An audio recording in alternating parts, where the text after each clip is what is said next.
Kesatuan rakyat, kesatuan jiwa, kerajaan perpaduan. Teruskan bersama di dalam channel ini untuk perkembangan-perkembangan isu semasa, isu politik, dan isu-isu hangat di Malaysia pada hari ini.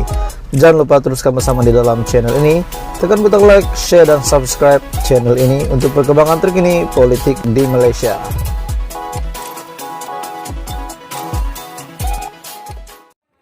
Selamat tengah hari, salam sejahtera Malaysia. Tuan-tuan dan puan-puan semua. Satu lagi berita yang paling tergempar yang kita dengar sendiri daripada Perdana Menteri Malaysia. Dikatakan menteri terlibat rasuah. Apa nasib mereka? Melalui berita ini, pecat serta-merta menteri yang terlibat rasuah. Kenyataan daripada Perdana Menteri Malaysia ke-10, Datuk Seri Anwar Ibrahim. Tapi sebelum saya lanjutkan hujah saya hari ini untuk kamu semua, untuk Anda semua tuan-tuan dan puan-puan, saya meminta jasa baik kamu untuk tekan butang subscribe supaya kamu tidak terlepas perkembangan politik daripada channel ini. Oke, tuan-tuan dan puan-puan, kita teruskan hujah hari ini. Satu kenyataan mengejutkan yang saya nak kongsi dengan kamu. Adakah persoalan yang timbul selepas saya membaca berita ini?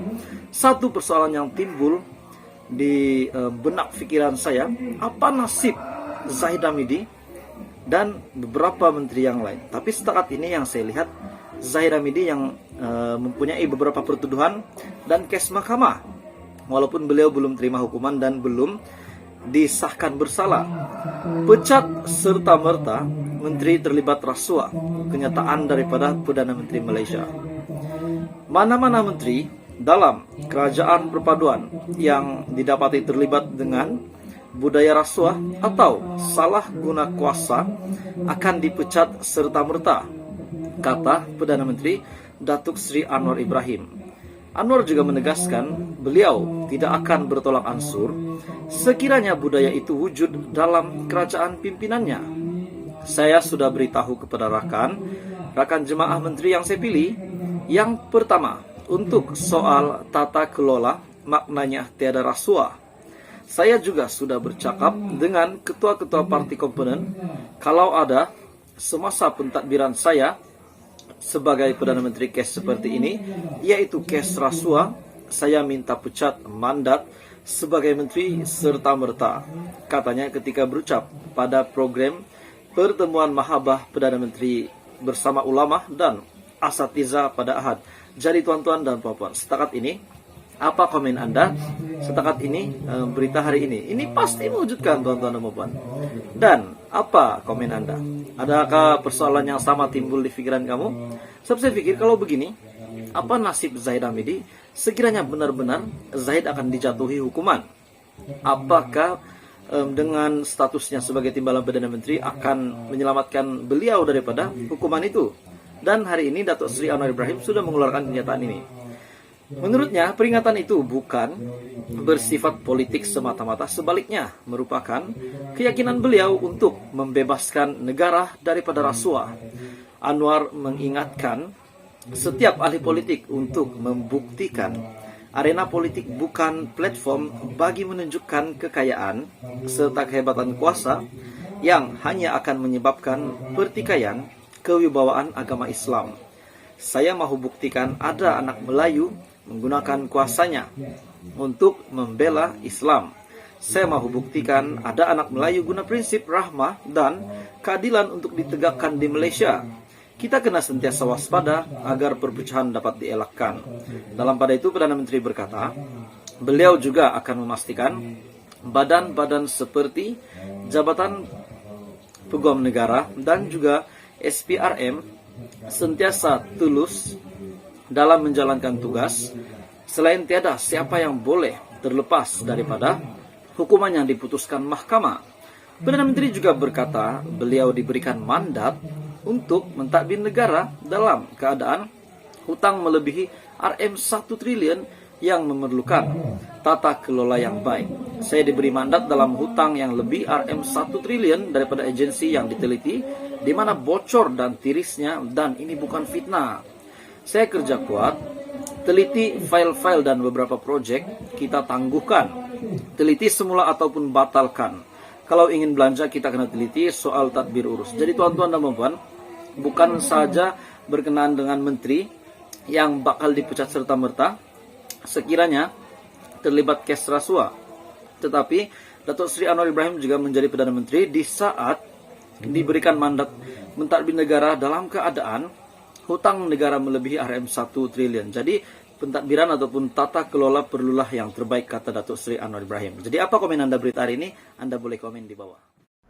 Teman-teman dan bapak semua, akhirnya satu berita terkini daripada yang di Pertuan Agong berkenaan dengan pelantikan Datuk Seri Anwar Ibrahim, dan sudah pasti sehingga hari ini masih ramai mulut-mulut yang berbicara, yang masih ramai suara-suara yang tak sedap didengar, yang masih memprotes, masih mempertikaikan keabsahan Datuk Seri Anwar Ibrahim menjadi Perdana Menteri. Hari ini ada satu berita terkini daripada BH Online yang bertajuk Agong Titah perjelas keadaan sebelum Perdana Menteri angkat sumpah. Jadi sebelum kita masuk berita hari ini, saya mengucapkan terima kasih banyak-banyak kepada kamu semua. Teruskan bersama di dalam channel ini, dan kepada yang baru, Anda boleh tekan subscribe supaya kamu tidak terlepas perkembangan politik daripada channel ini. Tajuk berita hari ini, Agong Titah perjelas keadaan sebelum Perdana Menteri angkat sumpah. Selepas 2 minggu dilantik sebagai Perdana Menteri, Datuk Seri Anwar Ibrahim menjelaskan kronologi dan titah di dalam Istana Negara sebelum beliau mengangkat sumpah.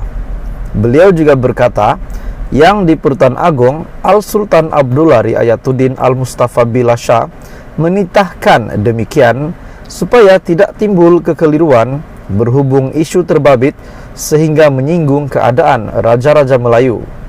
Semalam, ketika menghadap yang di Pertuan Agong, Baginda nyatakan ada baiknya jika Perdana Menteri jelaskan supaya jangan timbulkan kekeliruan, terutamanya yang menyinggung kedudukan Raja-Raja Melayu, katanya. Beliau juga berkata demikian dalam ucap tama program pertemuan Mahaba Perdana Menteri bersama ulama dan asatizah di Seri Perdana di sini pada hari ini. Hari ini, berita hari ini bertajuk Agong Titah perjelas keadaan sebelum Perdana Menteri angkat sumpah bertarik 11 Desember jam 8.28 malam.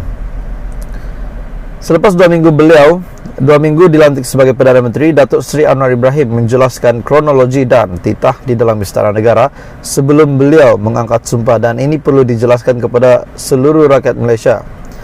Anwar juga menjelaskan dalam isu pembentukan kerajaan sebaik pilihan raya umum ke-15 berakhir, yang di Pertuan Agong mengambil tindakan selangkah di depan untuk mengadakan sidang khas Majlis Raja-Raja Melayu. Yang di Pertuan Agong mengambil pendekatan mengikut perlembagaan, walaupun ini dipertikai oleh sesetengah tokoh Melayu dan Islam. Penjelasan yang di Pertuan Agong kepada saya, kepada Anwar dan Raja-Raja Melayu yang sempat Perdana Menteri sempat saya menghadap, kata Anwar, adalah menyatakan daripada awal tidak dipertikaikan bahawa parti yang memperolehi kedudukan terbesar akan mendapat keutamaan. Pada ketika itu, parti menang dengan kursi terbesar adalah Pakatan Harapan sebanyak 83 kursi parlimen, dan juga diikuti Perikatan Nasional sebanyak 73 kursi. Seterusnya, ada usaha sambilan untuk mendapatkan akuan bersumpah ataupun SD, dan ia terus berlaku dalam tempoh ditetapkan yang di Pertuan Agong, yaitu sehingga jam 2 petang pada 21 November lalu. Beliau juga berkata, berapapun jumlah SD yang diperoleh hanya akan ditetapkan setelah waktu diberikan berkenaan di muktamad. Jadi tuan-tuan dan puan-puan, berkenaan dengan tajuk hari ini, Agong Titah perjelas keadaan sebelum Perdana Menteri angkat sumpah.